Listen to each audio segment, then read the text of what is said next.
The last 14, 15 months have been the most difficult period of my career and the lives of this family here.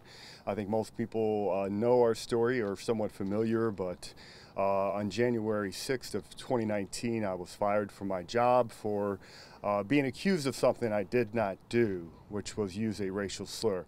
I think that that's something that's been very well documented, and it is a key to our case in the recent legal proceedings and certainly going forward. So tell me, you pursued the lawsuit against not only your employer but also the city, and tell me what's happened to this point today. Yeah, well, I would say that the news that we got yesterday was extremely disappointing. I don't even think that's the right word, disheartening. As you know, especially in light of everything that this family has gone through over the last year. You know, we had a particular level of faith that we placed in the legal system, knowing that at the end of the day, well, we wanted our day in court. That's it. At the end of the day, we wanted our day in court. But according to this justice's ruling, we don't get our day in court. And then obviously that does take a toll on your family. Tell me how that affects just the reaction to this ruling, how that affects your everyday life. Well, obviously we have to reassess everything. You know, we really hoped that at some point there would be some sort of a mutual resolution that would be beneficial, you know, for the namesake of me and this family, but would also be beneficial for the city of Rochester, the mayor's office, if not the station.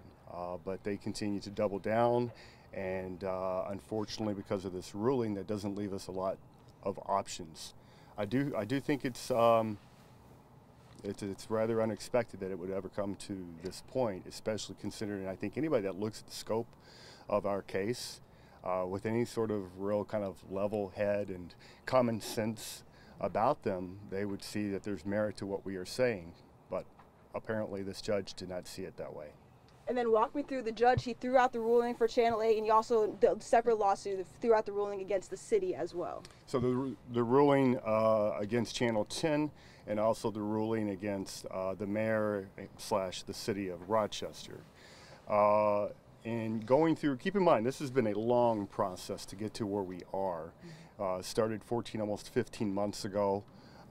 There have been a lot of, you know, there was the initial filing, the complaint letters, there were amendments and cross motions to amend.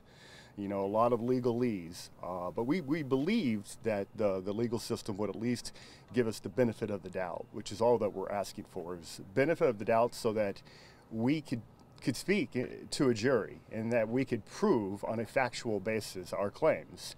And we are prepared to prove that to this day. But this judge has decided that we're not going to have that opportunity. And then obviously you do have the option to appeal. What are you looking at going forward? What are some of the options that are going through your head? Well, you know, I'm in communication with our legal team.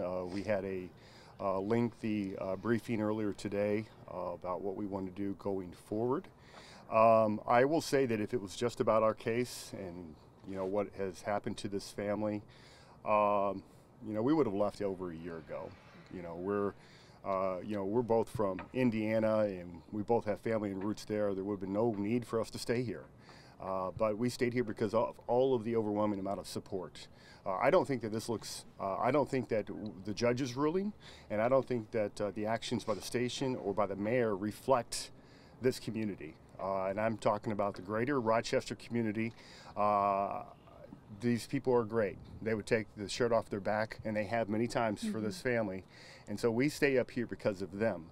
And we will stay up here as long as injustice remains up here. So we'll see what comes of it. I'm sure there's going to be more news in the near future. But I will say this about our legal system. And a little blowy out here today.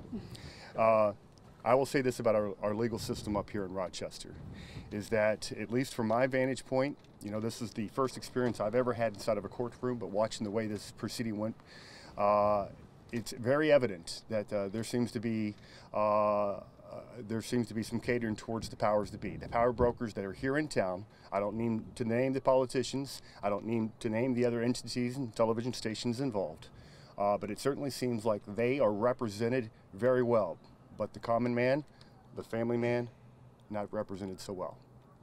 And of course, Mr. Kappell, anything else you or anybody else would like to say at this point? Well, this lady's been here through it all, and I'm so thankful to have her and this family by my side, because I couldn't do the stuff without them. Anything you want to add, babe? Just that we continue to grow strong in our faith, and this community is what keeps us here. They have been our family during this time, and we are just very much grateful for our community that has become family during this time.